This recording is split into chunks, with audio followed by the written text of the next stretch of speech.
I am Blaze Bailey. You are experiencing probably the best show in the world, Poppitt's Corner. What's going on, everyone? Welcome to another episode of Poppitt's Corner. Super excited to be doing these as always. And of course, on today's show, the wonderful Mr. Eric Dow of Helsott and a bunch of other killer bands is joining me today. Eric, how you doing, man? Thanks again for giving me a few minutes of your time to hang. How you been? Yo. How's it going, man? Thanks Doing for well. having me. Doing well. I'm looking forward to this particular episode. I've been wanting to get you on the show for a number of months and perhaps a number of years, but that's secret information there. But, we're doing it, man. Let's get it done. Absolutely. So the basis of the show, I'm literally just going to go through your entire career, tell some stories, and just hang with you for a few. So if you're ready, I'd love to get started and just learn a little bit about yourself today. Yeah, man. Let's talk. I like it. All right. So give me some of your first recollections of just hearing music for the first time, and what were the bands that did it for you? Well, I started at a very young age, thanks to my dad. You probably know something about that. And early recollections is Black Sabbath, first album, song Black Sabbath. I remember it scared the shit out of my older sister, and it, just sent tingles up my spine and thought it was the coolest shit. Doors, man. I always remember the Doors. It was like one of the first things I could think of that he would play me. My parents were super into car rides, like they just get in the car and go cruise. That was kind of a thing with the older generations. There wasn't shit to do back then, so they'd go cruise the blocks in their town or just go on a long drive. And so when I was super young, my parents were still into that. So, any given time, I'd be up the street playing or something like that, and I just hear, Eric, we're going on a drive. And it was like, shit. So got to go sit in the backseat of a car for 4 or 5 hours while we drive up the coast and listen to the same 5 stories that my dad told me a million times already. And but the good thing was he always had his mixtapes in the car. He had a badass record player that could record onto tape, in the early 80s. And he would, he was a proprietor of mixtapes before they were kind of a thing. And, I'd remember him just, it would go from like Journey to AC/DC to George Thorogood and the Destroyers. Really loved, Leonard Skinner. And, on one tape it hit Flight of Icarus, Iron Maiden. And it just blew my mind. The first time I heard that song, I was like, what in the fuck is that, Dad? And he had that Piece of Mind original vinyl. And when we got home from that car trip, he pulled it out and showed me. I just listened to the whole album probably like 10 times. And that was like the beginning, the first thing I could remember of just absolutely not just liking the music that I heard him play, but really being interested in a particular record. Now, let me go a little bit before this and just ask, did you guys have like a particular destination that you would go every time, or would like go up and down the coast? Would you see like would you stop at weird stuff, or you just drive for 4 hours without a destination? Drive without a destination. Sometimes, they'd say, oh, let's go to Redondo because, they grew up in El Segundo and Redondo Beach. And sometimes we'd get out of the car if there was parking and we'd go down to the pier and down to the arcade or boardwalk or whatever. But, for the most part, it was like just get in the car and go. Redondo was always like the beginning destination. Oh, let's go to Redondo. I'm like, well, are we going to just Redondo, or is this going to be another 5-hour thing? But yeah, man, that's kind of where I got my love for adventures, I think, I remember, very young age, one particular time we're driving up Coast Highway after hanging out in Redondo for the day. And my sister really had to pee really bad. And my mom just stopped off at this Jack in the Box, just random Jack in the Box sitting on there. And I got out of the car to go get some tacos. And fucking Warwick Davis was in there just chilling out, And I was a huge fan of Willow and Star Wars and all that stuff. But I was just like, holy fuck, dude, And that was kind of like one of my first celebrity experiences at a very young age, and got in the car and I was like, that's fucking cool, man. And my dad's like, see, if we hadn't have driven up here, that would have never happened. It's true. So immediately after this, you said you were kind of engulfed with Iron Maiden per se. And I'm just curious, what aspect of the band did you gravitate towards at first? Drums. Okay. And what about for me, it's kind of always been like, I drums is like the first thing I hear. Guitar melodies, crunchy guitars kind of hit my ear, and then vocals is the icing on the cake. A lot of times you'll hear like the intro of a badass band, the guitars and drums are just doing it, or sometimes even the bass is just killing it, and then the vocalist comes in and just sucks or just doesn't hit your ear right. Next thing you know, you don't even like the band anymore. So. But I always I pinpoint the drums. I'm like, oh, that's a good drummer. It's solid, and then as long as I like the guitars, I love melodies and I love crunchy, heavy guitars. But, I grew up, like I said, listening to some really, really good damn singers. So, if you're not growling or screaming and you're trying to sing, you better have a pretty damn good voice, And then to backtrack from that, it's not that like Jim Morrison had a great voice or anything. So if anyone's calling me out on that, I will digress right there, Well, because he didn't, but he was a great poet and I loved what he stood for.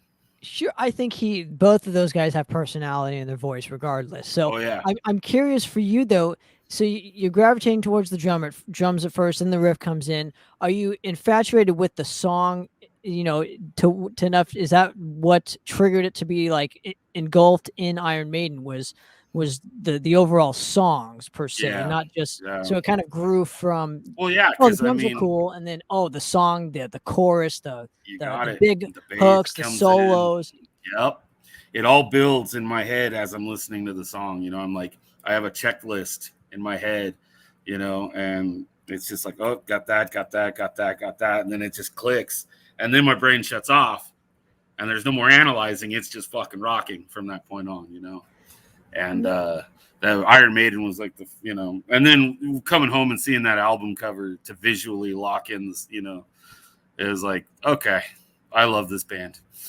Now, when was the moment when you kind of were discovering a little bit heavier style bands than, say, Iron Maiden? Because, at this point, were there people that you were kind of getting your records from, and that's how you were learning about these said heavier bands? Yeah. I'd say that I started like seeking out music much younger than a lot of people that I know. And so, from the 4 to 6 year old range that I'm talking about, where I was starting to really understand music, and owning like Metallica tapes and Iron Maiden tapes and Ozzy tapes, especially, I started going out, and luckily I'm the youngest of, I have 2 older brothers and an older sister, and they're all into music too. So I was able to talk to them about music, get influences from them and their friends. And, I really couldn't go to school at my age and talk to music with the kids. Like, nobody gave a shit. So I was always like walking down or riding my bike down to the local music store and just like talking to the store owner or talking to people who are in there, And of course, I look back on it now and fuck, man, they must have got a kick out of me, dude. This 7-year-old kid, wearing a Suicidal Tendencies shirt, popping through the door. Just, I wouldn't even let my 7-year-old walk halfway down the street right now in this day and age, man, let alone cross town, So it's definitely a different time. And then I got into the tape trading phenomenon. And we would just show up at the record stores and tape trade with the people that we knew would be there at that specific time of the day or whatever. And that's pretty much how I got into the heavier stuff. Went kind of like quickly to Morbid Angel and into Cannibal Corpse, and Carcass was another heavy one. So let me branch off at this point, because you're mentioning that you went into like record shops. So what were your specific formats that you loved to buy at first? Was it the LP? Was it the cassette? tape, case yeah. cassette. I had my trusty Walkman, dude. And that was it.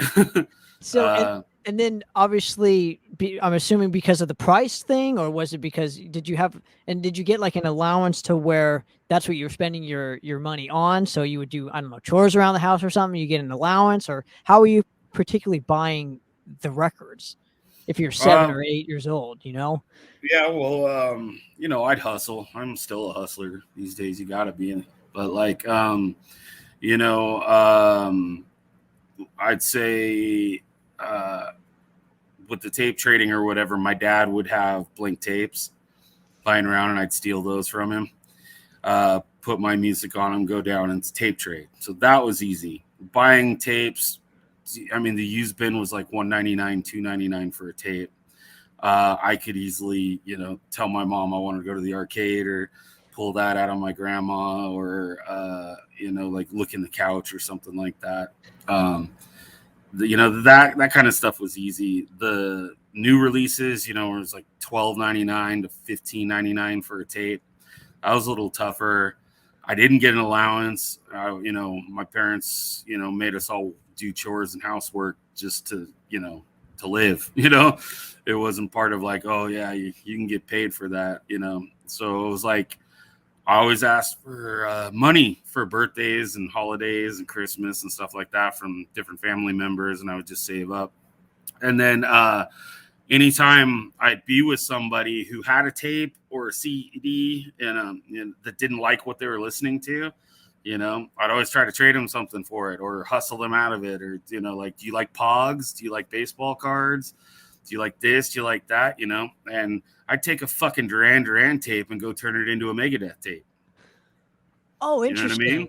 Interesting. So okay. like that, and then my beginning teenage years when I was becoming more of a shithead, I'd actually like walk into the easy liquor stores or whatever and steal a box of cigarettes or something. And then I'd go to school and sell them for $1 each to all the kids that thought they were cool. Because I didn't smoke. I've never smoked cigarettes. Not my thing. But, like they thought they were cool. And, there was like something like, 10 packs of cigarettes with 20 cigarettes each. I mean, you do the math, dude. Once I got through that shit. And then another thing I used to do is I used to go to the video stores and put the porno in like say Transformers or something, and then pay $1 rental for a porno, and then I'd go home and I'd hook my 2 VCRs together, and I'd put like a bunch of pornos on one tape, and then I'd go to school and get all the horny kids. They were like, "Hey man, you ever seen a porno?" No. $20, man. It's got full of everything you ever need here, and I was doing that at like, second grade, third grade and shit. Like, as I look back on that now and I'm like, fuck, dude. But yeah, I hustled, man. And my music collection grew because of it. And it became like, it's a drug, You just got to get more and more. And especially at that young of age, dude, I felt so behind. There's so much music to find. Did you, and you hadn't discovered the underground scene yet? I mean, you had, yes, I guess Morbid Angel would kind of count towards that, but I'm talking. I mean, it's hard to describe the underground back then because, Cannibal Corpse was technically underground, in the early 90s, nobody listened to them, especially in Moreno Valley where I lived. Like nobody knew who the hell a Cannibal Corpse was. Moved to Fallbrook not too long after. Maybe a handful of people that were all older knew who they were. And so to me, that was kind of underground. It wasn't until I was able to start going to live shows that I realized what underground meant. But, to me, it was edgy. It was underground, And then, of course, tape trading. I was able to hear bands that I couldn't tell you the name of them now. They were like, oh, this is my buddy's band, They recorded it on their Tascam 4 track, it sounds like fucking shit. But it's all like, did you talk about? I'm like, fuck yeah. And now those tapes are like legendary because they're from those times. Yeah. So let me ask you this: when was the transition to when you kind of wanted to play an instrument and get more into music just as a whole, rather than man. just listening to it? I'd been asking my parents for a drum set since I was 5, man. It was always there.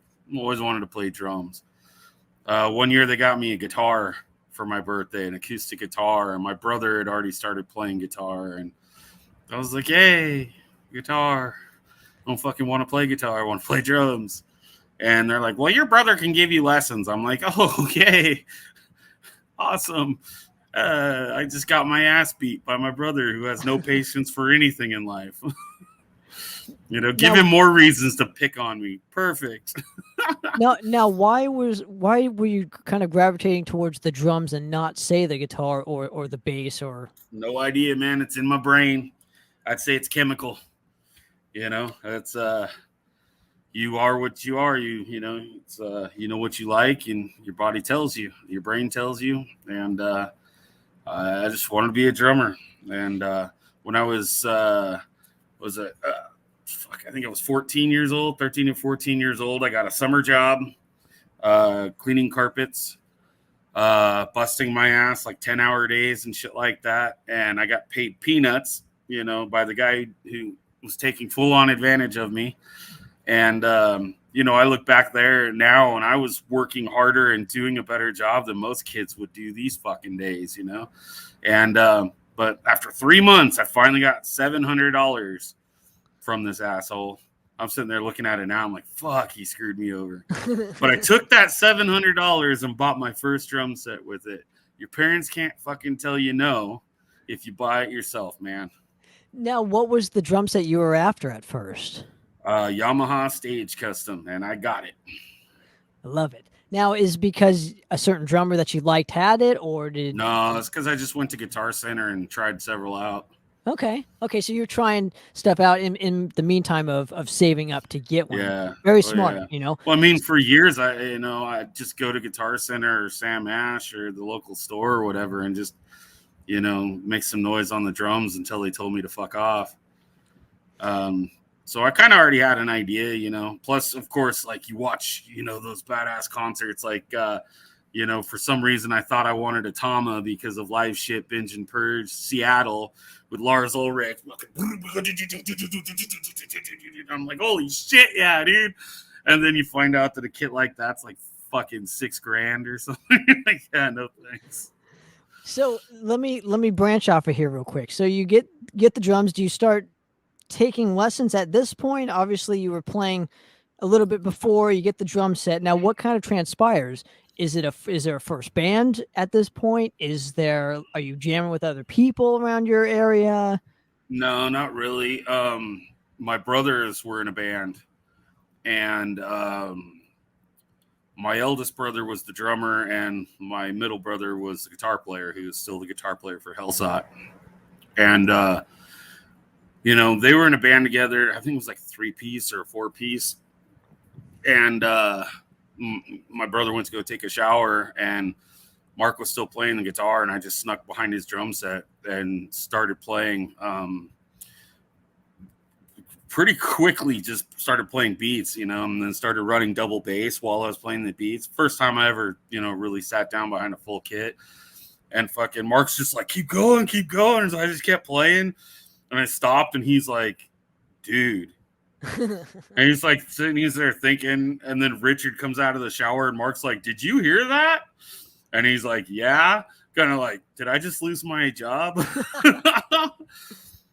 So they went on for a little bit longer playing, and then that's the summer I got that drum set. And so I just joined their band as soon as I got the drum set. Now, my oldest brother decided to play bass, so he stepped down from drums and went to bass. Now, in terms of playing style between you and Richard at this point, what were some of the subtle differences of how he would play versus you at this time, if you can even remember that kind of far back? I think we played the same. So we had the same influences. I just, he hadn't been playing very long either. He just kind of got a drum set and was like, hey, I'm going to play the drums. But I don't think he's like cerebrally as into music as I ever was. I just think I was more solid and could do double bass right away. I think that's just the main thing. But we both listened to the same band, so he was playing the same ways. He was playing the same songs, that I would be playing. He'd go play bass, and I just jumped on drums, playing the same songs he had already been playing in the band. So I don't think there was too much of a difference. Just I was better, quicker. Were you taking any influences from just hearing him play in the meantime? Yeah, more watching, just sitting behind him, watching him. Okay, so let's go to the first band if we can with your brothers and whatnot. Now, who did you try to emulate? Was it Iron Maiden? Was it Metallica. Priest? Metallica. Okay, so you were more of like a punk thrash kind of band. At what time period are we talking about here? I'd say anything from, well, actually all of it. I mean, we were playing up to that point. Right, but 93, 94. What year was it? Yes. So correct. This would have been 99. Okay, so it's like during the new metal thing. So yeah, we hated new metal. Interesting. Was this a catalyst for what you wanting to just go more old school because it was like, this doesn't represent metal to me? No, that's just because that's what we like to play. That's what we like to listen to. So, I mean, I would try death metal just a few years later, but at this time, like, I would have done death metal if I could, but I wasn't talented enough yet. I was building up my chops or whatever, but anybody who's anybody that, can half-assedly play anything, can pick up the pair of sticks and play For Whom the Bell Tolls. And that's what I did. And, For Whom the Bell Tolls turned into Creeping Death, turned into Whiplash, turned into some Megadeth tracks. We tried some Slayer stuff. I mean, just the basics, basically. I would call those the basics. And I'd say that do that with any drummer, anybody who's aspiring to play drums, man. Those are the songs to pick up. Because you could play For Whom the Bell Tolls, pretty simple, and it just builds your confidence, because you just played through a whole fucking song, Now, let me branch off of here real quick. You're playing with your brothers. I'm assuming you're bonding more due to the music as well, and it's kind of, obviously you guys are getting frustrations out. I'm sure you had your battles and whatnot. Oh, yeah, we broke up so many times. But overall, you connected on this one thing called music, and I'm curious how supportive your parents were of this, and were they helping you, just even getting your gear to the shows and whatnot, or helping you? I don't know. Like, no, they were super supportive just by letting us play in their garage, because like they'd always have either an apartment. I was still living with my parents because I was so young. So it's like, I'd say their support where it was the fact that, their garage was always open to us. Their electric bill was always open to us. They never made us pay the electric bill or help pay. And I mean, they'd let me come home from work or school or whatever and fucking beat the drums for 3 or 4 hours every night, never complained. And then, of course, whenever we got a CD out or whatever, my dad was always like, listen to my son's band, super proud. So, awesome. But, monetary, not so much. They buy my brother a guitar, for Christmas here and there or whatever. But, they never really bought anything for me on the drums for whatever reason. They just had that thing against the drums. Well, so let's branch off of this aspect. Your first show, do you remember how you guys got it at first, and were you connecting with other bands around this point through school, or? Yeah, well, you got to remember, my brothers were older than me. So by this point in time, when I was doing my first gigs, my oldest brother was already in his mid-20s. So he's already connected. He's driving us around. He's kind of the one managing the band. And I don't remember how. I think the guy's name was like Mr. Gig or something like that. He was out of San Bernardino. He got us a gig at this weird Mexican restaurant that had a back ballroom that was huge. I mean, it was like way bigger than we should have been playing. But it was just like this weird ass fucking gig. And, I I kind of just remember being super nervous up on stage going, oh, fuck, this is it, huh? This is how it goes. There's probably 50 to 100 people watching us. And I just felt like, like once you start, you can't stop. It's like, you know how it is. Sure. So that was a crazy experience. And, for a while, I just let Richard take care of everything. I was always like the really shy kid behind the drums. I'd even set my cymbals up like in front of me so people couldn't even see me play. I just fucking do my thing and load up my drums, get off stage, and there'd usually be like a line of people who wanted like an autograph or a picture just to say hey. And I just like quickly run through that line just so I wouldn't be a dick or whatever, and then just gone. Now, was this project entitled Dow just due to obviously having all three of you in the band, or what were you called at this point? We kicked that idea around for sure. No, I think, fuck, man, we went through so many different names. I think at this time we stuck on Cruelty. And yeah, a lot of people were always just called us Dow anyway. But we were Cruelty.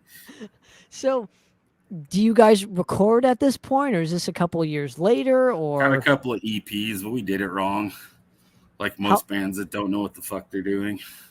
Wrong in terms of what? How to record it, or setting up the microphones, or all of it, everything. Okay. We went to a studio with the guy who fucking was on meth and thought he knew that he was doing and thought he was the shit. And we told him we were going for a raw sound, and he took that as don't mix the album. I don't. And my brothers were so excited to just get an album out and start shopping it around and stuff. I was like, fuck it, whatever. It sounds like shit.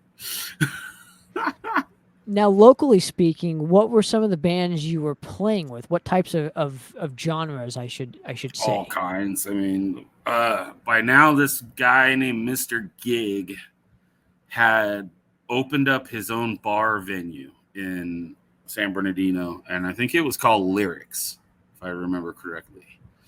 And for whatever reason, my brother hooked up with this guy and like basically decided that this is where we're playing. So for years, we barely played anywhere else. We played maybe like the Wheelhouse or Shooters out in Hemet, and we played the Whiskey once or twice, but mainly we just every couple of weeks we were playing Lyrics. And playing a place that much, you basically are playing with every genre that would go in there. So whether it was death metal or horror punk or thrash or whatever, we were playing with them. And yeah, we made friends with a few bands. One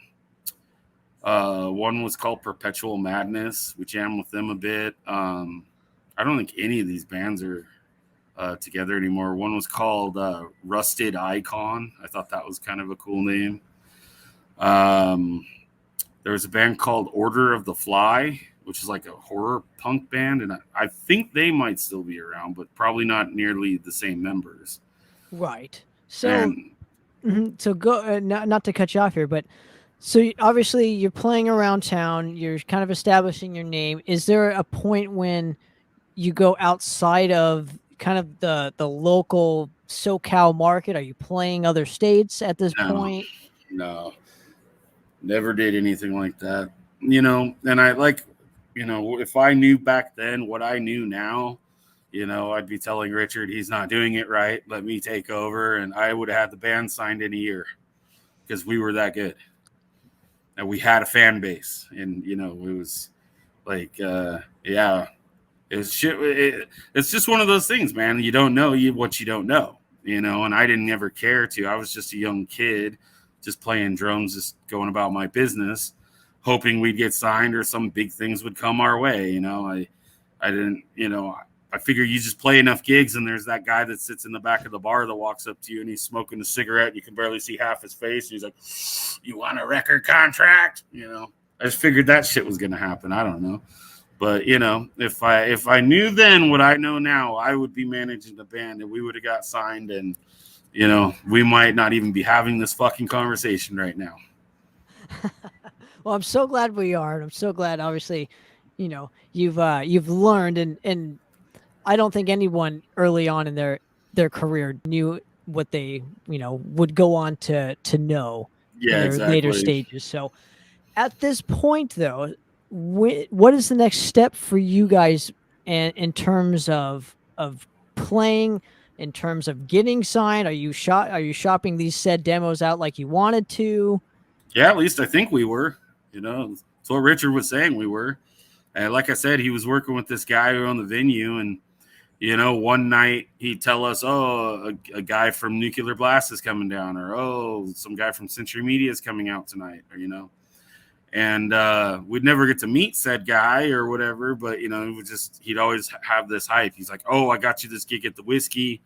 You got to go play it." And it's not like opening for anybody. It's just like a bullshit night on a Sunday where it's a bunch of local bands that we played last or some shit. But supposedly a showcase gig, and you're gonna, and that's all the stuff that this Mr. Gig guy was telling my brother is what I think was going on, or maybe my brother was just lying to us to make us feel like we were going somewhere. I never confronted him on it. I don't fucking care. But yeah, as far as I know, we were doing what we were supposed to be doing. Were you doing pre-sale at this point? A couple of shows, yeah. Like we opened up for, we were supposed to open up for Michael Schenker Group, and we were supposed to do pre-sales for that. And, you play the Whiskey, you always got to sell tickets and shit like that. So, but for the most part, I think that's why Richard liked this guy is, he'd let us come down there and play any show we want for free. And it's interesting you say that, because a couple years even after this is when the pre-sale market became huge. I mean, you literally couldn't do a show unless you were doing pre-sale around this point. So you guys probably got a little bit lucky, being so young and not having to go through that as much as, say, some of us bands. And it's,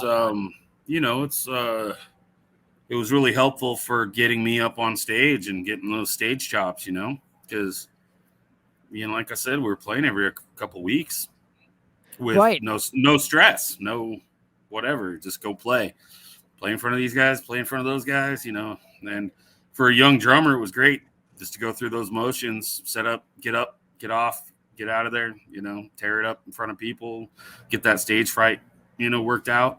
And so for whatever it's worth, man, I'm super grateful for those days.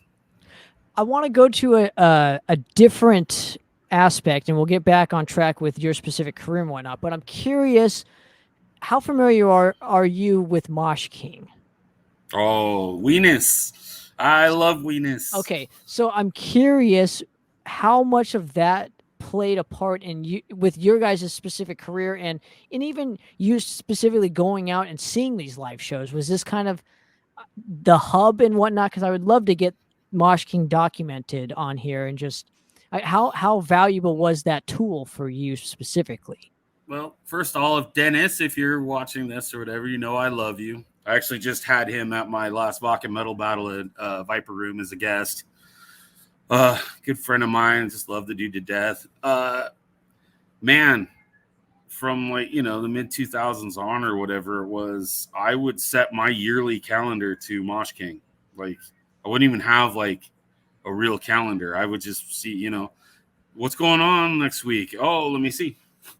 Oh, well, there's this show, and this show, and I'm not going to those, so I'm free Tuesday. What are you doing? What do you want to do? But I basically, I set my schedules to whatever Mosh King was doing. And he was one of the first guys that would put your local band on there and put a link to your shit on there, and would tell people that your local band is selling tickets and put a link here, go hit them up. He was super helpful. I remember when Helsott got our website up for the first time, and we started selling tickets through PayPal for the first time. And Dennis hooked us up on Mosh King with the show, just put the link to our name, where all you had to do was click the name Helsott and went straight to our website where the PayPal button was. I didn't even leave my house, and I sold 40 tickets. Wow. And I was like, oh my God, after all those years of running around handing tickets out or mailing them and people saying I didn't get them and all that bullshit, man, just went away. And now I could just hand the door person a list of names with the tickets there saying, these are all paid for. Here's your money. all you got to do is let him in. And I didn't even have to leave the house. It was like, that was game changing for me and for all the help Mosh King did for that. I was super grateful.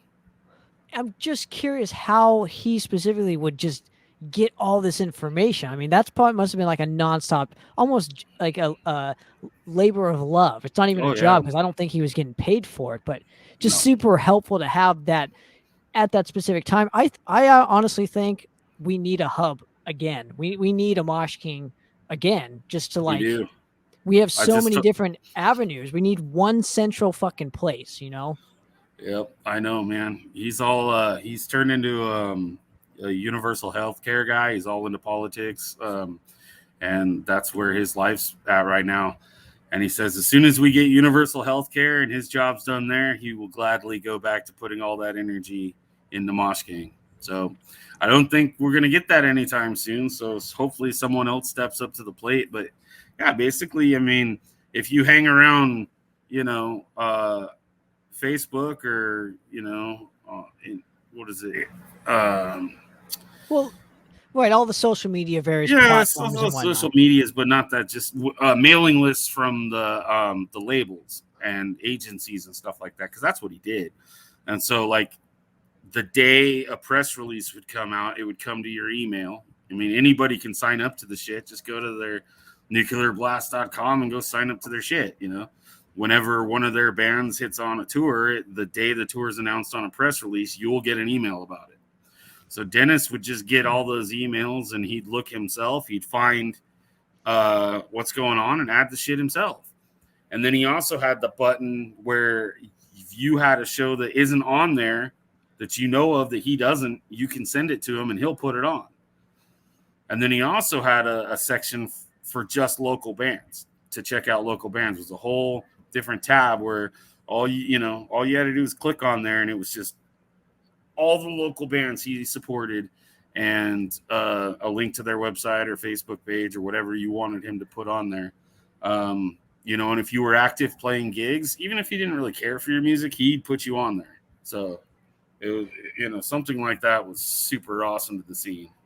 And lastly, when it comes to Mosh King, I just love the fact that he hardly knew any of the bands, or especially a band like us, and just super helpful to just music and metal in general. And it's like missed nowadays, His claim to fame was he'd just wear that Mosh King shirt to a show.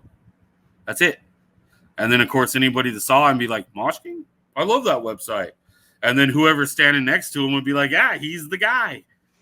And then it'd be like, hey, let me buy you a beer, So that was the only pat on the back he ever really got, man. Which I think he deserved more. And that's why it's important to document, But so let's move ahead to your specific journey and whatnot. Let's get back to it.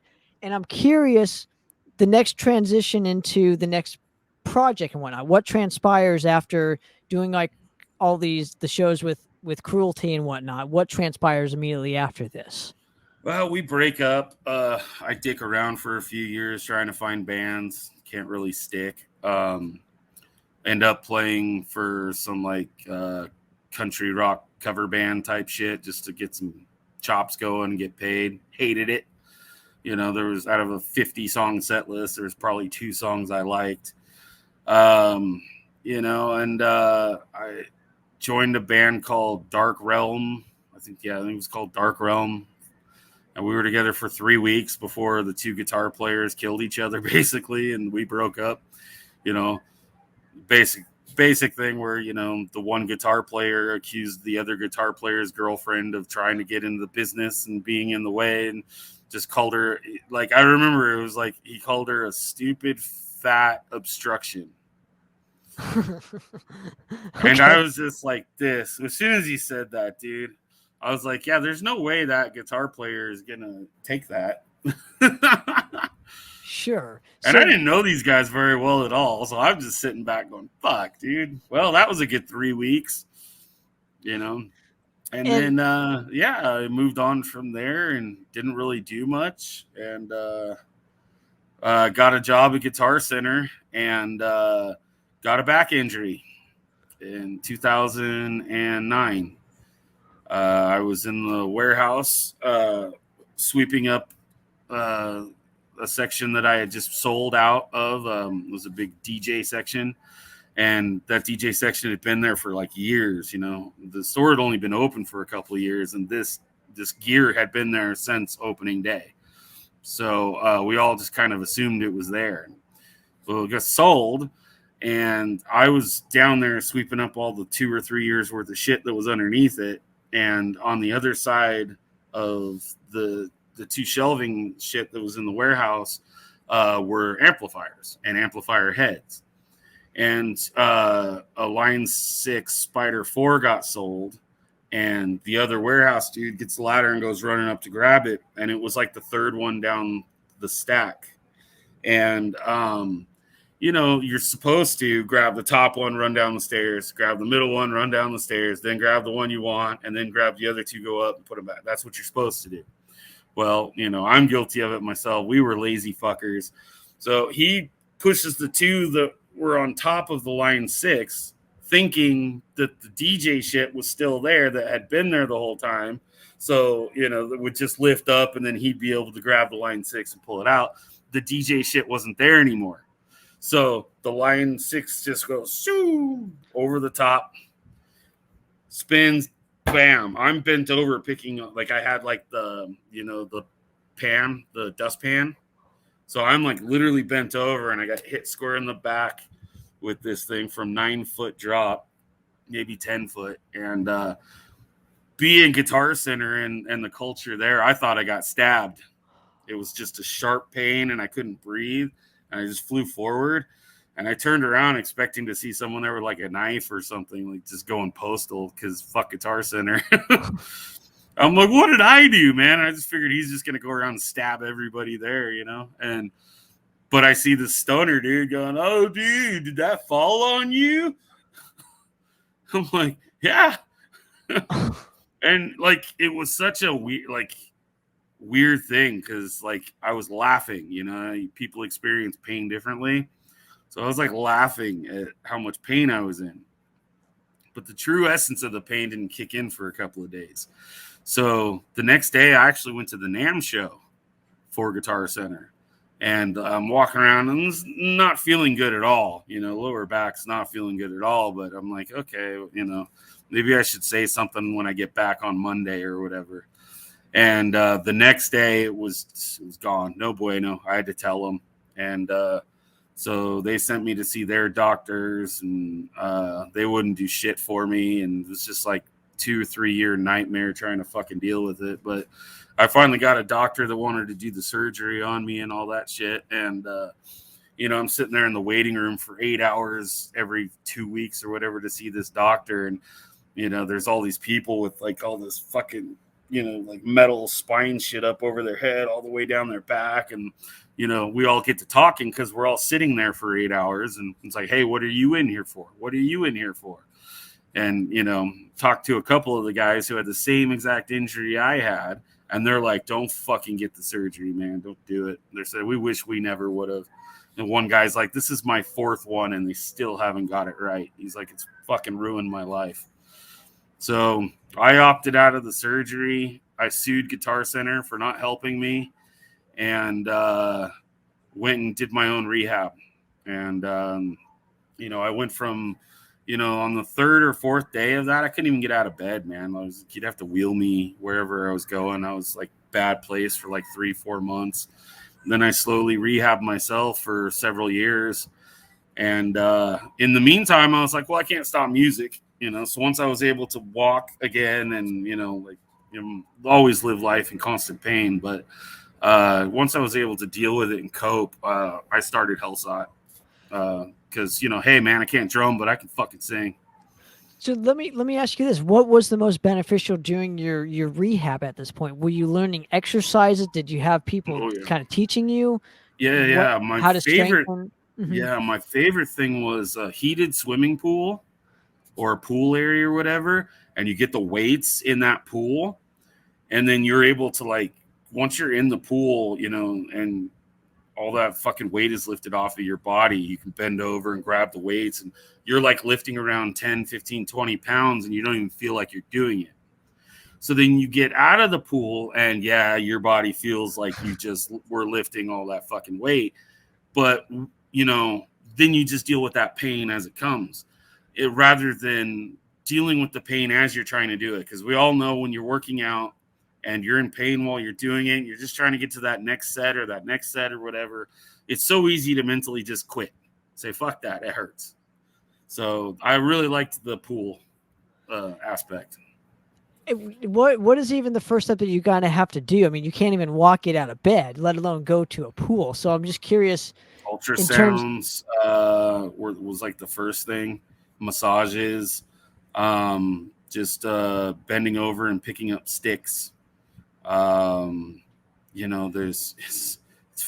baby step, dude. It's like, you got someone standing there going, okay, Mr. Dow, can you pick this pencil up? Do you think you could pick this pencil up?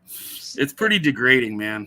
Really? Because I would think I would think you would have to have something else where it's like, not even think that it's degrading, just be like, you know what, this is the first step to my recovery, and just kick ass doing it.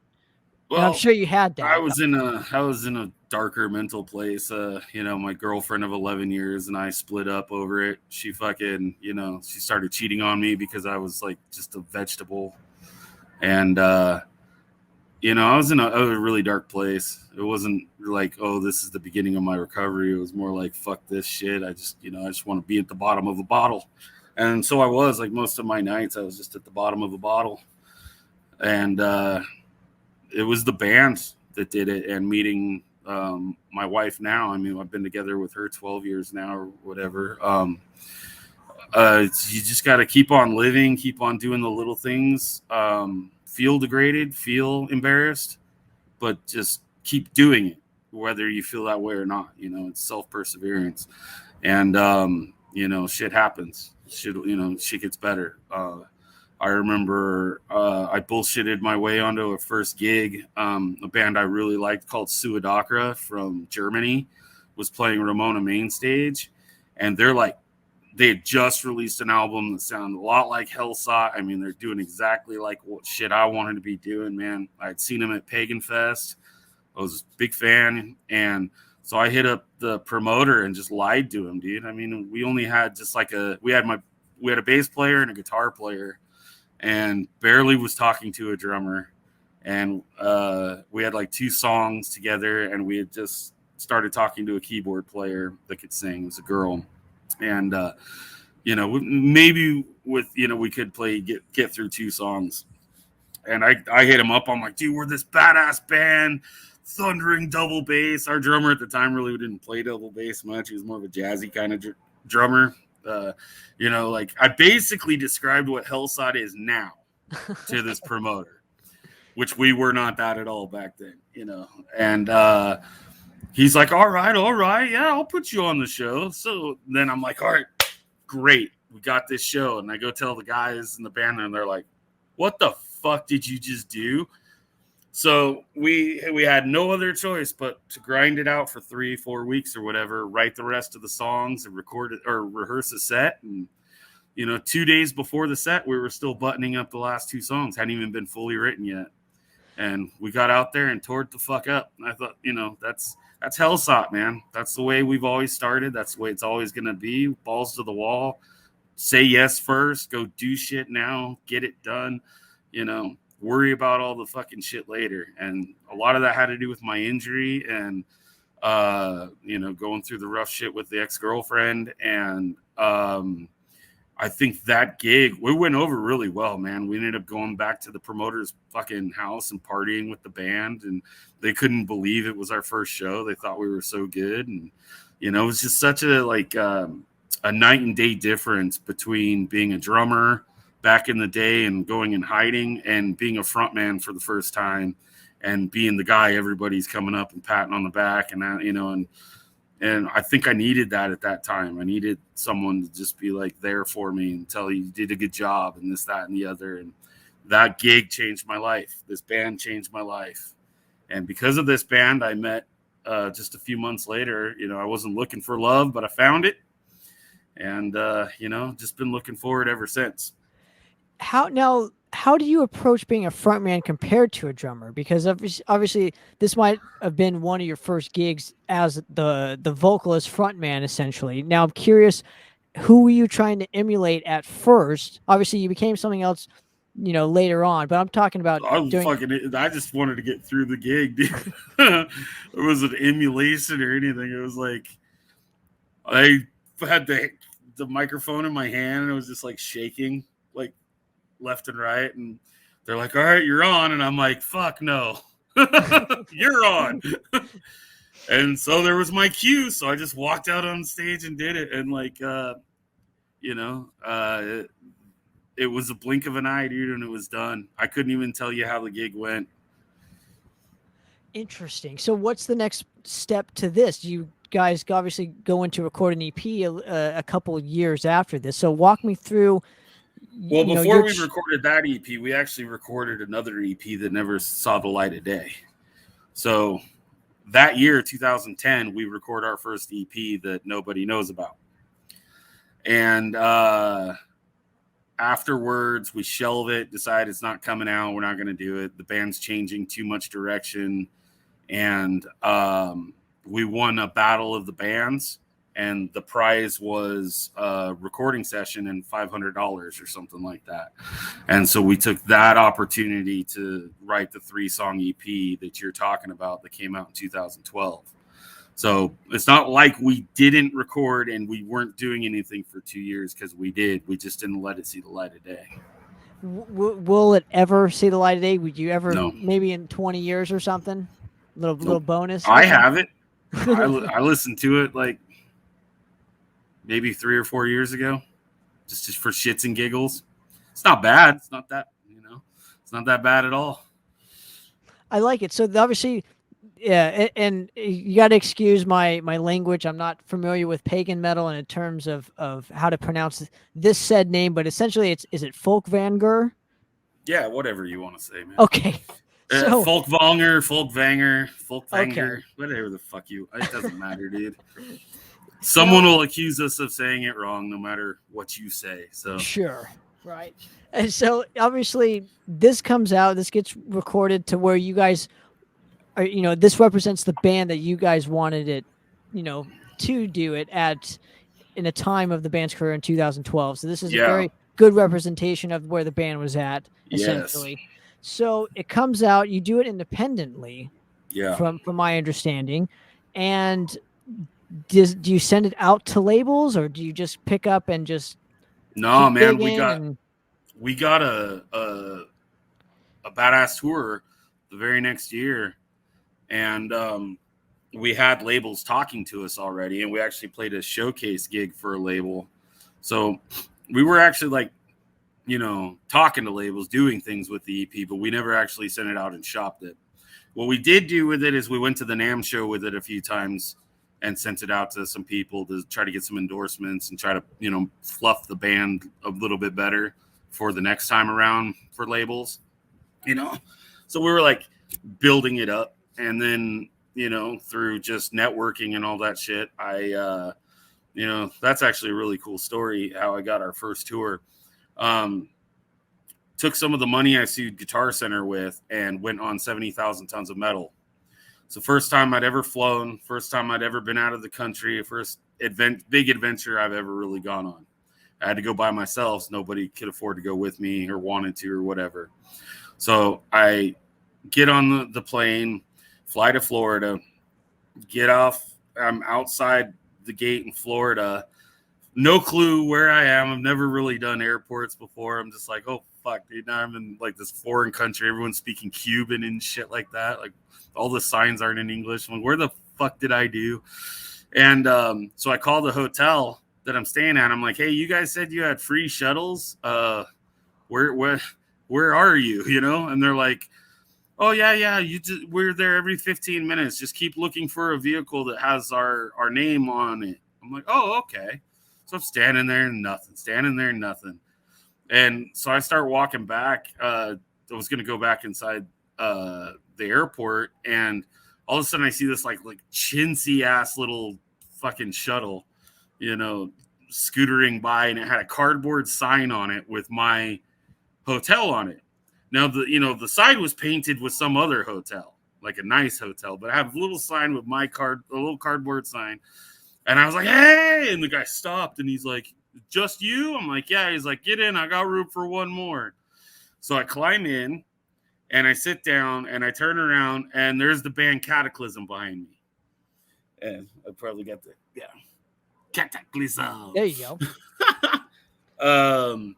Yeah, man, which was totally fucking cool, man. And I really like their other band, Ex Deo. It's basically the same band with extra guitar player.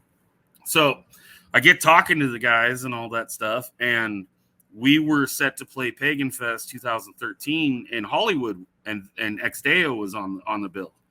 So I get to talking to him about that, and I actually had tickets on me because pre-sale in Hollywood and all that shit. And I actually was selling tickets to our show, on the boat in Florida, and some people were like coming up while I was hanging out with the guys on the boat. And for whatever reason, really just like impressed the singer Maurizio, who was the agent for those tours.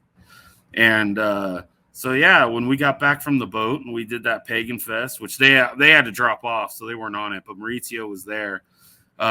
He was like, hey, man, how would you guys like to actually tour Pagan Fest next year? And so, yeah, that's how I got our first gig. It was the biggest gig obviously the best thing any pagan band could land. It was like fucking the Valhalla of all gigs for us.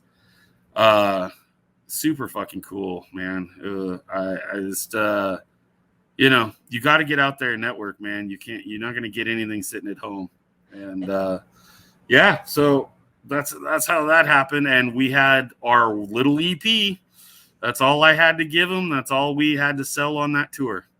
Wow. Now, what is the overall response to you guys on a tour, essentially with bands who are well established? They've toured. This is like your first kind of outing as far as a touring entity. Oh yeah, goes. So, and we're touring with bands like Insafirum, who I fucking like. I worship these guys and all that. So no, we just had to go out and be ourselves, man. And luckily we made friends with all the bands, and the rest is history. You say Helsott to any one of those guys, they'd be like, oh fuck. So we did our job. So I'm curious, immediately after Pagan Fest, essentially, this is kind of the first thing that you've done touring wise. Yeah. When was the point when you specifically said to either yourself or the band, where it's like, you know what, we need to have a full length album. You can't just keep doing it on this one EP. Now it's time to. If we hadn't toured Pagan Fest, we would have recorded that album. Touring took everything out of us, so because touring is super expensive. Those that you don't know, you think buying on or selling tickets to one little show is expensive. Wait till you fucking tour with a huge tour lineup like that. You'll know what expensive it really is. Do you immediately go into the studio after this tour? Because I'm sure you're well oiled, man. You just did a fucking. Oh yeah. No. While we were on that tour, we were just getting show offers left and right, man. We don't like to turn them down, so we just kept fucking taking gigs. And then just like, pretty much been our whole fucking gig.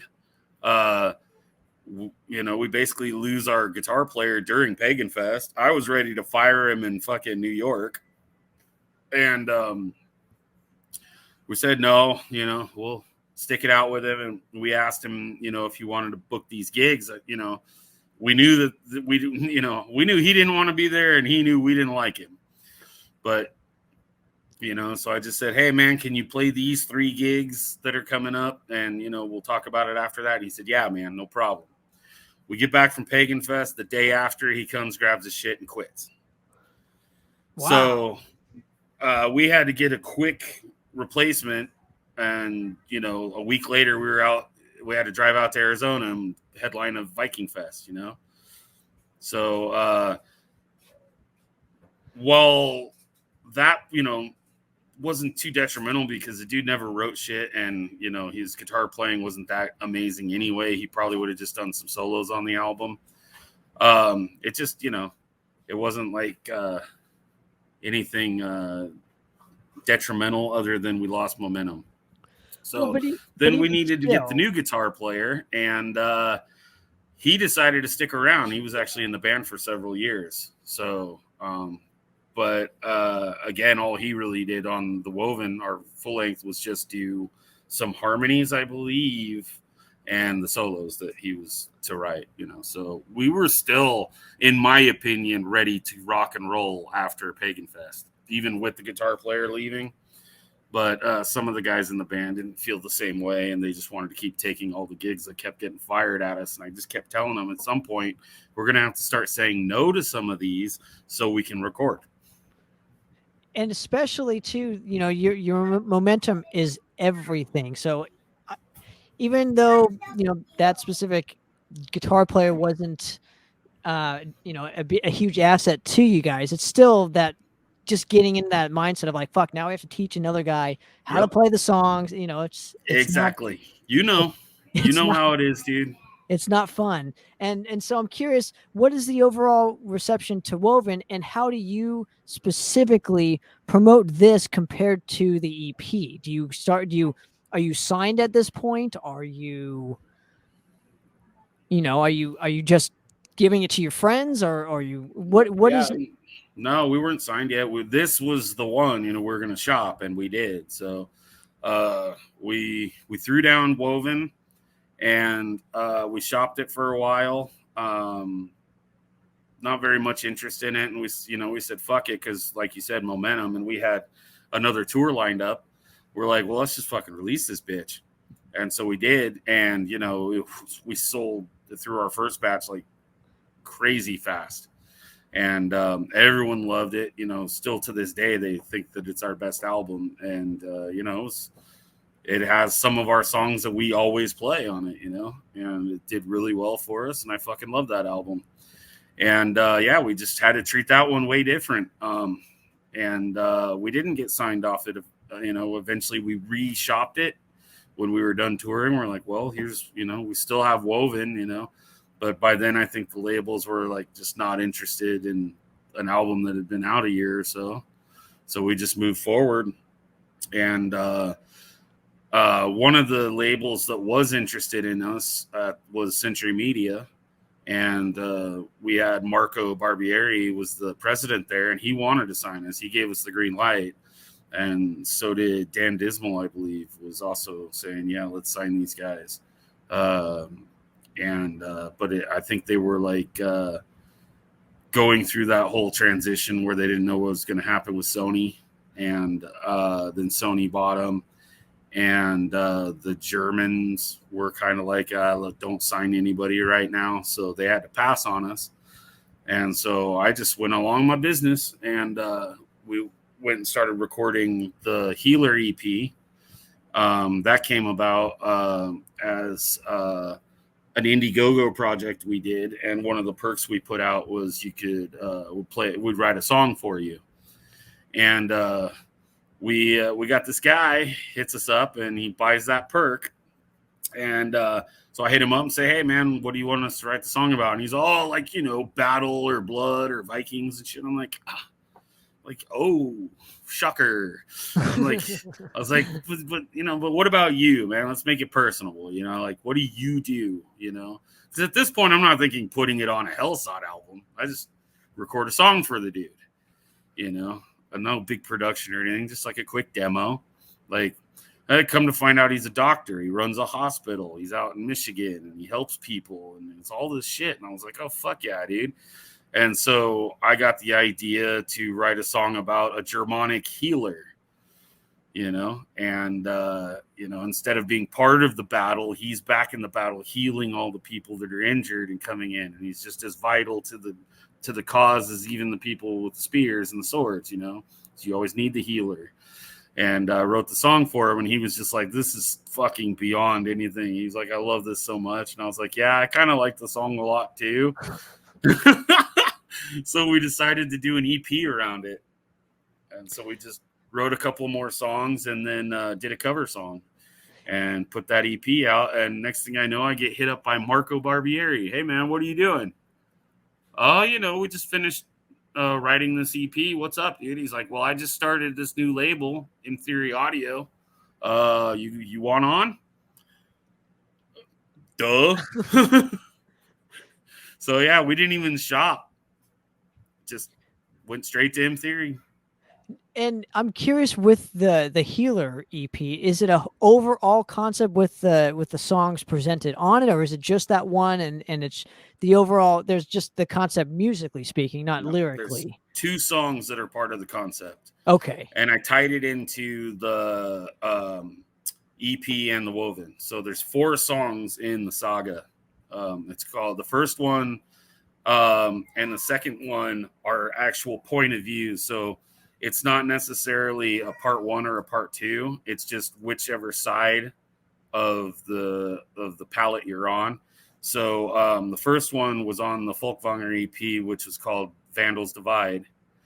And that's, the Germanic tribe, the Vandals, the Ceilings. And the second one was Cessation off of Woven. And that's basically seen from the side of the church that went in there and kind of tore up the tribes up there and all that stuff. And, I really like those songs. A lot of people love those 2 songs. So I took my time and took this advantage to tie those 2 songs into that saga. So technically the Healer, even though it was written last, would be the first song in the saga because it basically summarizes who the Healer is. And then here's a cool tidbit, especially since we touched on it. We took a song from that EP that we did that never saw the light of day called Epic Battle, and I rewrote the lyrics to incorporate the death of the Healer. So now we have a whole complete saga of these 4 songs. And one day I'd like to play them all 4 in a row live, man. It's never happened yet, but so on the Healer EP, you've got the Healer and Epic Battle, which is the death of the Healer. I'm curious for you though, and you said you wanted to do this live. I think it would be almost cool to do it live and record it, and at least put out like a live EP of just the overall concept. You know what I mean? Like something cool where it's like, then it's like you can obviously market it, comes out on a CD or vinyl, and it's like, here's the overall concept that we've always wanted to do, and it would just be so cool to have that. Do you know what I mean? I agree 100%, dude.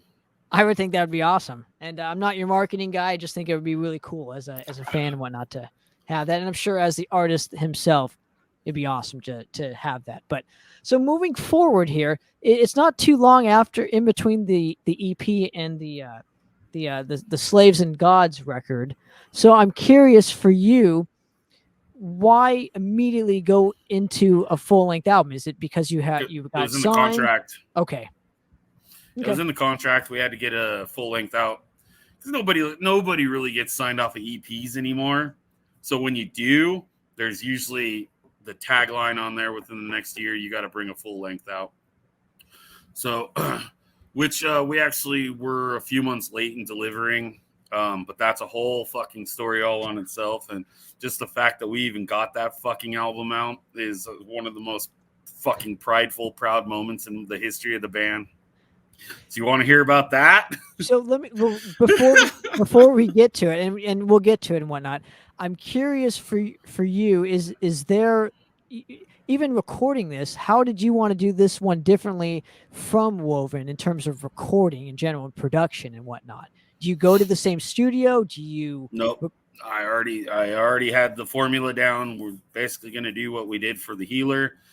With the Healer, we met up with JF from Cataclysm, and this is when I find out that he's actually a mixing mastering engineer. He has his own studio. He's out of Dallas. I mean, he's a Canadian, but I guess he's moved to Dallas now. So I talked to him. We strike a deal. We do the Healer. I like the Healer. We decide to just do a verbal agreement to work together for a few years, few albums, just to get it, know each other and to help like build each other. Because, you know, one thing I love about JF, he's like myself. He's always trying to improve. You know, he does something amazing and he's still going, oh, I'll do it better next time. Or I can, you know, give me 10 more days. He's like 10 more days. So, you know, we have our formula down and it's tried and tested. Now I know how to do it and I'm ready. And you know, basically we use Mikey, who's the bass player.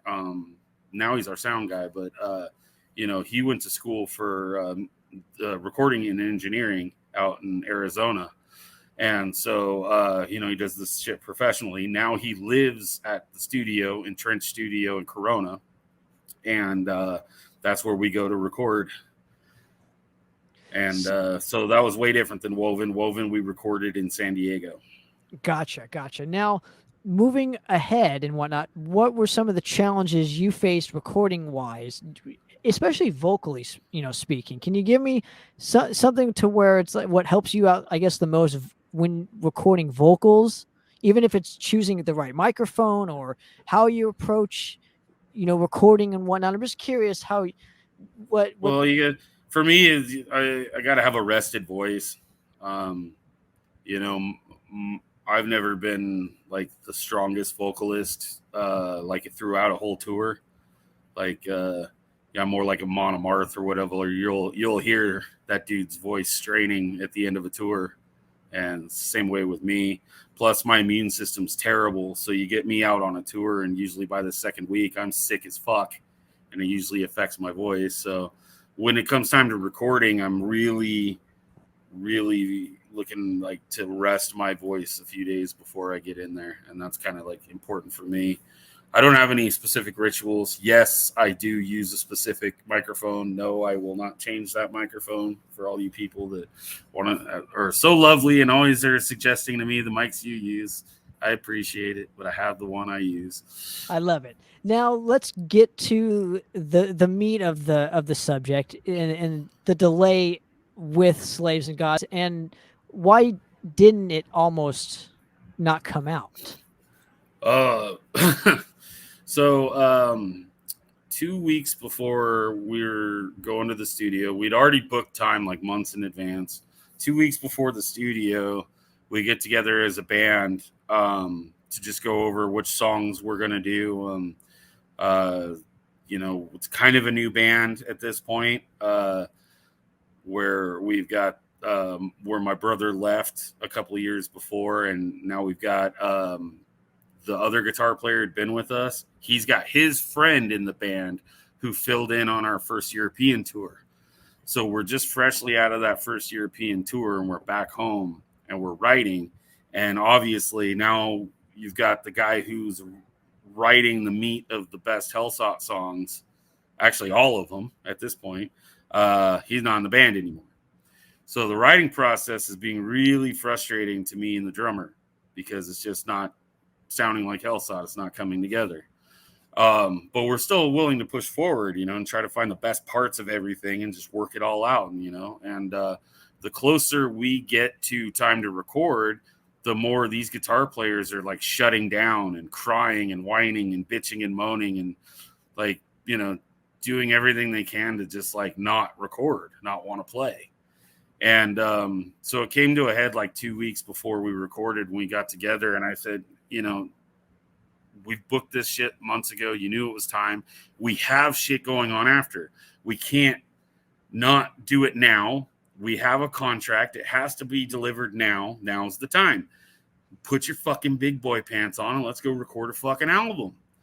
And, you know, the guy starts fucking crying and bitching and moaning and whining at me. And I told him, just leave. I said, leave the band, dude. I said, now's the time. I said, right now is the time. I was like, I'll fucking figure out something with the label and moving the recording, and we'll dump the shows. And I was like, it seems to me like now's the time, because if we keep pushing forward, you're just going to fucking fuck us from here on out. And, you know, I said, no hard feelings. It's just, I think now's the time. Sure. And he said, no. He said he's not quitting the band, that he's put too much into it and he cares too much of band. And that he'll be there to record.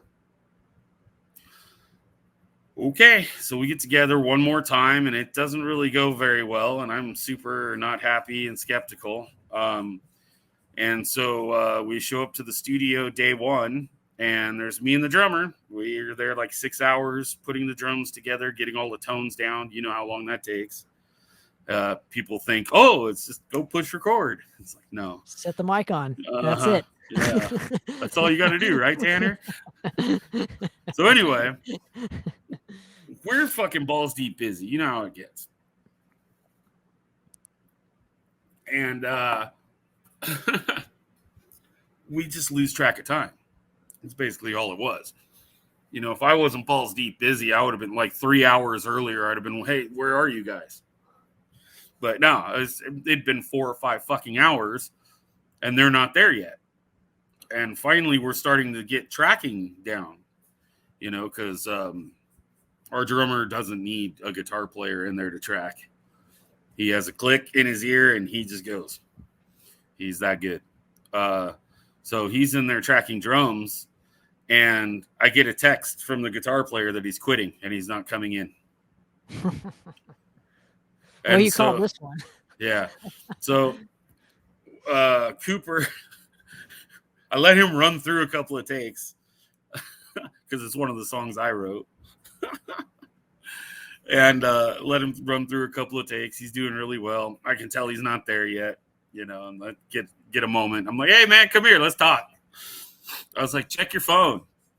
He checks his phone. The look says it all, right? Uh-huh. And so he calls the other guitar player, which I didn't care. I figured, fuck him too. Like, they're friends, guilt by association. But Cooper, he's the sweetest guy. He's just like, well, let's see if he's coming in. I'm like, he's not coming in, dude.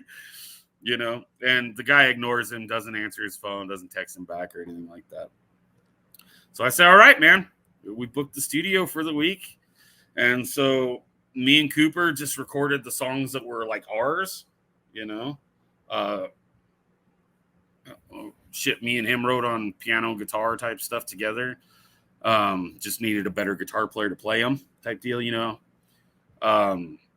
At least to track them, you know. We could write a song, but, you know, we can't track them on guitar or piano. We're not good enough. And then we brought back a couple of old songs. Re-recorded Honor Thy Valkyrie is one of our best songs. We never really liked the production on it. We figured we could get a good production. And threw down a couple of songs where we just dicked around on the drums. Just fucked around on the drums. And, you know, and Scotty, he's the drummer for Morbid Angel right now. He's tracking us. And he's just sitting there like, what are you guys doing? So you had no I'm like, I said, we're recording an album, dude. So I get all these drum tracks and all this shit, and I just get into fucking friend mode. So I hit people up from Heidevolk, Trollfest, Arcona, everybody we've toured with, and just fucking got the gang together, man. And we fucking got that shit done. Little by little, guitar tracks came in. We sent a whole song of just drums out to Arcona, and their singer and guitar player wrote a whole song out of it, even kind of like rearranged the drums and edited them a little for their way, and sent us back a whole song for a duet. And then all I had to do was throw my vocals on it. And so half the song is in Russian, and the other half is in English. It's a fucking rad duet. It's one of my favorite fucking songs we've done. But it's not a Helsott song. It's clearly written by someone who's not in Helsott. And I think that's the beauty of that album, is not only, you know, through all the turmoil and all the shit that happened, you know, two guys were able to fucking rely on their friends and get the fucking shit done. I love this story. Now, going off of this too, there's also I think a Tom Petty cover. So your choices for that specific one, and it's so. I was telling you a while back. I think when I first interviewed you and whatnot on a different program, but I was telling you, I was like, look, like I didn't get it at first, but then I kept kind of listening. I was like, oh, this is kind of awesome. Okay, this is really awesome. So it took me a couple tries to get into it, and it's just. but your approach to it was so different and unique. I feel that's what made it, again, so off-putting at first, but Right. I eventually came around to like, oh, this is actually really awesome. So Yeah. your choice for that specific Tom Petty cover, and I don't know, your approach to that compared to the original. How do you approach this one? Well, I mean, I wasn't gonna go woo, woo, especially after doing death metal screams and stuff like that. I mean, not that I'm opposed to. I mean, there's weird shit like that on our albums anyway, but I just felt like it would be stupid. And the first thing I thought of was like, well, instead of woo, we could get a violin to do it, And then I just all started building from there. It's like, because there's fucking 40 Tom Petty songs I'd love to cover. I'm a fucking huge fan. That one in particular, not only is it a rocker and translates very well to heavy guitar, but it's a Tom Petty song. It's not a Heartbreaker song. That was Tom Petty's first fucking solo album with Jeff Lynne producing and all that stuff, and it was the same thing. He called the boys and let's go make an album. You know what I mean? He ended up having like two of the Heartbreaker members in there helping him and stuff like that with some guitar parts. Mike Campbell threw down that solo for fucking Running Down a Dream like a boss, dude. Love that solo. And so like the significance of that song, it meant something to the process of what we went through with Slaves and Gods. But I think I would have picked the song anyway, even without that. It's a rocking song. I didn't want to pick a Heartbreaker song if I didn't have to. Like I said, it just all started with, wouldn't it sound cool with a violin doing that instead?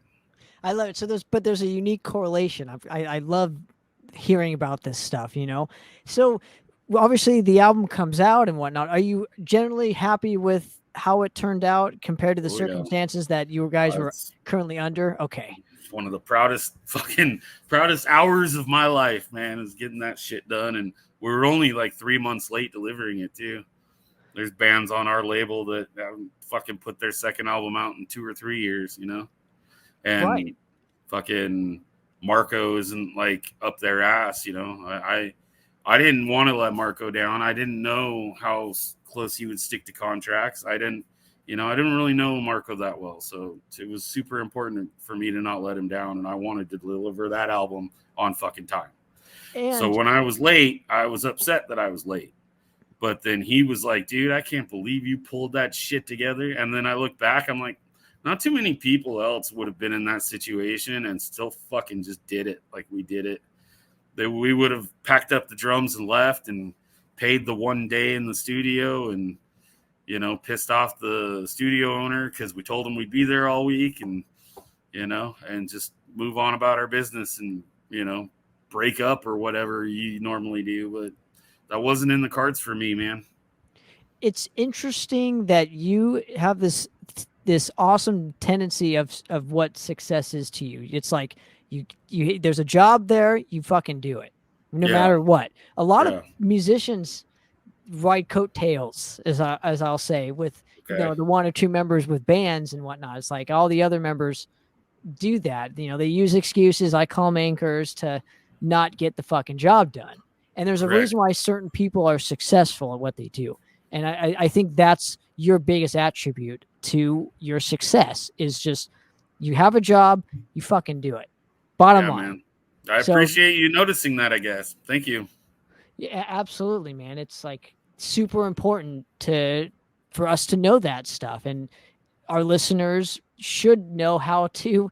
This is what success is, in my opinion. Is you got it. You know what you do. You know what to do, and you fucking go do it. No excuses. Just go out and do it. Give it the best shot you can. And Eric is, proof of that. I mean, the proof's in the pudding. I appreciate it, man. I mean, you don't have to be the richest person. Success is in your head. Well, success is whatever you define it as. Exactly. I would say. And some people have this huge idea of what success is. And, sometimes just fucking paying the rent at the end of the month is, a great deal to me. And if you're out there living like that, paycheck to paycheck like I do, and you got that rent in, and that feeling that you had when you do it, it's not just, you know, a weight lifted off your shoulder. It's not just, okay, now what? I can do it again next month. That's success. That feeling you are feeling is success. You did it. And, you know, a lot of people need to, like, you know, I think just, you know, tone their shit down and have success in little increments. Absolutely, little victories as we call them here. But yeah, just one little victory, the I'm greatest that can be. I'm curious for you, your love for drums, especially, and where I'm going with this is, yeah, you have Helsott and you sing and whatnot, but you always in the back of your mind wanted to still play drums, and you got that opportunity with a mutual buddy, Mr. Sean Reamer, right? Zemer. There you go. All fucked up right now. That's anyway, good. I'll call him Reamer from now on. He'll love it. There you go. But so what your choice in wanting to play drums, and especially did you just need somebody to fill in and you just happen to want to do it just for your love of drums and whatnot? Yeah, that one was just I don't know. I love Zemer. You know, it's the first time I met him. You know, I loved his band. I always just thought he had a shitty drummer, and you know, and maybe not like, I want to say shitty. I don't want to shit on his old drummer. I'm just saying he maybe wasn't right for fucking traditional heavy metal band with some thrash influence and some Maiden influence. You know, he wasn't right for the job, and he didn't give a fuck, and you could totally tell he didn't give a fuck. And so when they needed a new drummer, I was one of the first guys out there trying to find a new drummer for him.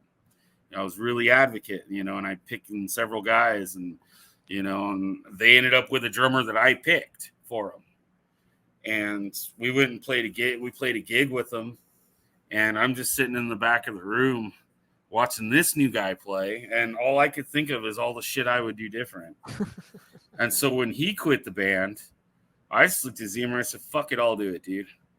And that wasn't like, I don't know. I wasn't like I knew I could do it. It was just I was so irritated. I said, "Fuck it, I'll do it." Before I even thought about the consequences of what it would do to my back, or if I could physically do it, or if I'm just blowing smoke up his ass, you know, I said, I'll fucking do it. I said, you know, and then we went and did a band practice together, and I told him, you just got to take it slow with me, you know, and we played through a few songs, and he was just like, I see what you mean. You're the best drummer for this band. I'm like, yeah, I know exactly what your band needs. Like, you know, I wouldn't overplay. I wouldn't try to put blast beats in where they don't belong. And it's like, it's traditional heavy metal, man. You fucking play it like it's traditional heavy metal. You know, there's plenty of places to do the Iron Maiden gallop. There's like Overkill spots or Slayer spots. There's just pocket spots. It's fun shit to drum. It's basics. Back to 101 drumming. And with someone who's recovering from a back injury and doesn't need to do too crazy a shit, you know, something to help me rehab.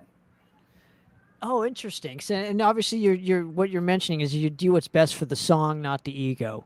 Exactly. I love that. So, going off of this, you do a couple shows with Battlefront and simultaneously doing Helsott. Now, when does again? I'm going to butcher the name, so you got to have to bear with me. But Maleficum. When does this specific album? It's called Enemy. When does that specific thing come into play here? Because it says that you recorded on this thing. Okay. Yeah. Is that Malfistum? So the dude's he's in Germany. He's from a bunch of different power metal bands. And it's not like I was ever going to be in his band or we'd play any shows together. He just wanted some guest vocals and he dug my vocals. So it's not like I'm actually in the band, but you know, I was super happy to do that for him. Interesting. Now, do you approach it the same way you would with a Helsott record, or does he give you some guidance? Or no, he just sang the song himself. It's kind of like what I do when I send a song out to our guest vocalists. I just sing it the way I would sing it, death metal, you know, with the vocal patterns and the intensity I would give it, and then tell them to do their thing over it, you know, or change it if they need to or whatever, you know, but I would just give them an idea where to sing and how I'm thinking in my head the shit goes. So he did the same to me, and he's a guitar player, and he's like, he doesn't like his vocals. I'm sitting there listening to him like, his vocals are rad. I told him, I was like, you should just sing the song. He's like, no. He's like, I'm not that good. I'm like, okay. I thought his vocals were rad. So, yeah, I just sang over his vocals. Okay. Interesting. Yeah, So, I didn't want to do anything too crazy. You know, you like you say, you feed the song. If he sends me direction, which he did, then I just want to do that. I love it. That's a very admirable contribution or I guess outlook that you have specifically. So not a lot of people have that. You'd be surprised. Now let's go to the most recent album in your career, Wolf and the Witch, which Yes. just got released earlier this year. Now I'm curious in how you approached this musically speaking compared to Slaves and Gods. Oh, it's very different.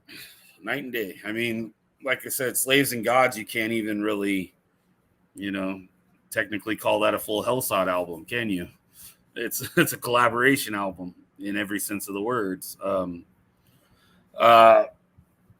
So I just don't even say you can compare them.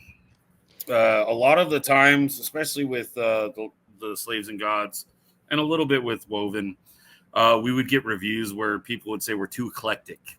We don't know what we want to do. We have too much different shit going on, which will never stop. It's never going to stop. That's that's who we are. That's what we want to do. That's, if you don't like it, you don't like it. But with this album, I think it's the most focused writing we've ever done. Like we've had a concept, we hit the concept, we had goals, we hit the goals. And I think you hear that in the songwriting and you hear that throughout the album, that it's very consistent. Interesting. Now, in terms of the album cover itself, what is your overall direction in terms of just getting the artwork made? Well, the artwork needed to reflect the storyline. It's a concept album, and I wanted it to represent more like a theater play. Like if you're, in the 1800s and you were going to be walking up next to a theater, you'd see a poster up on the wall, and be like the promotion company presents the title, Will and the Witch, here, come see this play. And, it would have the art of the characters in the play and the actors. And that kind of art would need to draw you in to come pay your 10 cents and see the show. So first and foremost, I wanted the art to do that. And why? Give me your reasonings for that specific artist that you guys end up choosing for it. It's the same artist we've had. Okay. We met Felipe. He came up to me all drunk at Pagan Fest that I was mentioning in 2013. And we were done with our set, and I was just out back having a beer, and he came up to me all sloppy drunk. He can speak English, even though he's Colombian. He can speak English, but when he's drunk, it was like some sort of Spanglish. And I'm just like, okay. He's like, I need to do your art, and I'm like, oh, because you get that all the time. I'm sure people want to do art for you, and he's like, no, I need to do your art, man. And I'm just sloppy drunk. I'm like, he's like, you'll see, I'll do your art. And I was like, all right, man. And so then a month later, so we opened up for Teresa's at the same venue. And it was Teresa's and Firewind. Fucking show was amazing. He sold out. Crowd loved us. I mean, it was one of the best shows we'd ever had. I was like high for months off of that show. It was so good. And here comes Felipe, drunk and sloppy. This time, though, he had a card on him. It was one of those fold out like booklet brochure little cards. And he's like, no, man, I'm going to do your art. And he hands it to me, and the first things on there is like Blind Guardians, one of my favorite bands of all time. Turn it over Rhapsody, turn it over Iced Earth, turn it over Iron Savior. And I look at him, and I said, I can't afford you. And he's like, no. He's like, you can afford me. Trust me. Just you point. He's like, email right there. Email that. So I gave it a week or two. I email him. He gets back to me right away. He's like, I told you were going to email me. And he was sober, and we were, got a great conversation. And it turns out he's from Colombia. He lives in Colombia, and the American dollar goes a long way there. And, he gets a lot of money from the euros for working for these big bands. So he doesn't mind when he sees a band he likes and some gringos that he likes, that he's fine with fucking giving us a deal, man. And from that day forward, he's been our artist. I love it. I love it, man. So tell me real quick your initial choice just for the video for this said album, and if for people who haven't seen it, I'll put a link below. But I'm curious your concept overall for the music video and whatnot, how this is going to represent the album. Yeah, well, I mean, when I was doing this, I knew we needed a good music video. We've never really had a good music video. We've had good lyric videos and visualizers and shit, but good music video is super expensive, and we've just never been a band that has a lot of money, and we didn't want to be those guys that just set up in a warehouse and play. We don't want to be we'd already done the let's drive out to the mountains and in the trees in the forest and play out there. That we'd already done that and really didn't do much for us. So I told the band, I said, you guys better be ready to fucking shell out some cash for this fucking video. And of course, came time to do it. Nobody was. So we had to do an Indiegogo again and reach out to our fans. And I just had the concept in my head, because you get like a concept album and it's hard to do a music video for it. And it's hard to do a music video for a lot of our songs because I write stories. Pretty much every one of our songs is a story all in itself. It's not just different lines and poetry and words that the lead singer is writing down that he knows what he was talking about at the time. I'm telling like a story from A to B here. And luckily, the first song on the album, which also has a really catchy guitar hook and is a rad song, and it's basically a summary of the story, or a summary of Billy the Kid. It's not actually part of the story. It's like a prelude, so I was like, well, that one's got to be it, man. That way we don't have to tell much of a story on there.